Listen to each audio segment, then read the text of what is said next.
आज हम जा रहे हैं एक और जगह विज़िट करने न्यूट्रिशनल कैंप के लिए द एजुकेटर स्कूल जिलो 2 कैंपस में। हमारी फाइनली राइड आ चुकी थी और हम लोग निकल पड़े थे अपनी डेस्टिनेशन की तरफ। मौसम बहुत अच्छा हुआ था, वेदर बारिश शो कर रहा था बट बारिश नहीं हुई, लेकिन मौसम ओवरऑल अच्छा था। कैंप्स में इतना मज़ा आ रहा है कि अब स्कूल खुद अप्रोच कर रहे हैं कि आप हमारे स्कूल में आके न्यूट्रिशनल कैंप कंडक्ट करें। अगर कोई स्कूल अप्रोच करना चाहता है तो बायो में मेरा व्हाट्सएप नंबर अटैच है, आप कॉल कर सकते हैं, अपनी बुकिंग करवा सकते हैं। फाइनली हम लोग अपनी डेस्टिनेशन पे पहुंच गए। जब हम पहुंचे तो वहाँ सफाइयाँ हो रही थी। वहाँ जाके हम सबसे मिले और हमने अपना सामान अरेंज करना शुरू किया। एक उन्होंने हमें कॉर्नर दे दी थी कि यहाँ आपने ही बैठना है। पीटीएम थी तो 9 बजे से स्टार्ट होते हैं, तो हम लोग काफ़ी टाइमली पहुँच गए थे। जब हम पहुँचे तो हमें पता लगा कि आज तो कोई नाश्ता ही नहीं करके आया हुआ। फिर मैनेजमेंट की तरफ से हमें नाश्ता प्रोवाइड किया गया। आहिस्ता आहिस्ता लोग आना शुरू हो गए और फिर हमने अपना काम स्टार्ट कर दिया। अकॉर्डिंग टू सम पेरेंट्स कुछ कह रहे थे कि हमारे बच्चे ना खाते कुछ नहीं हैं और वो मैल नरिश्ड हैं, बट जब हमने असेस किया तो वो बिल्कुल नॉर्मल थे।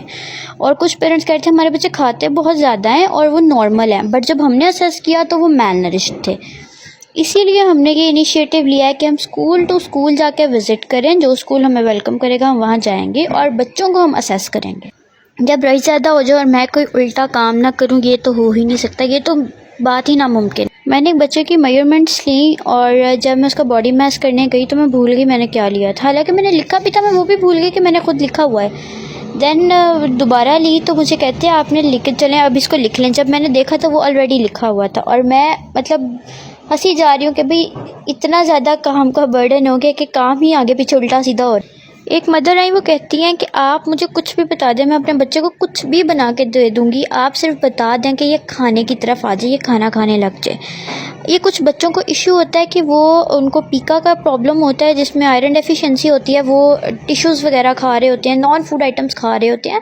इट्स नॉर्मल, इसको हम लोग चेंज कर सकते हैं आहिस्ता आहिस्ता आहिस्ता आहिस्ता। बट ये कोई डिजीज़ नहीं है कि आप इसको मेडिसिन से ही ठीक करें, आप उसकी डाइटरी पैटर्न को ठीक करके हो जाता है वो ठीक, इसमें कोई इशू नहीं है।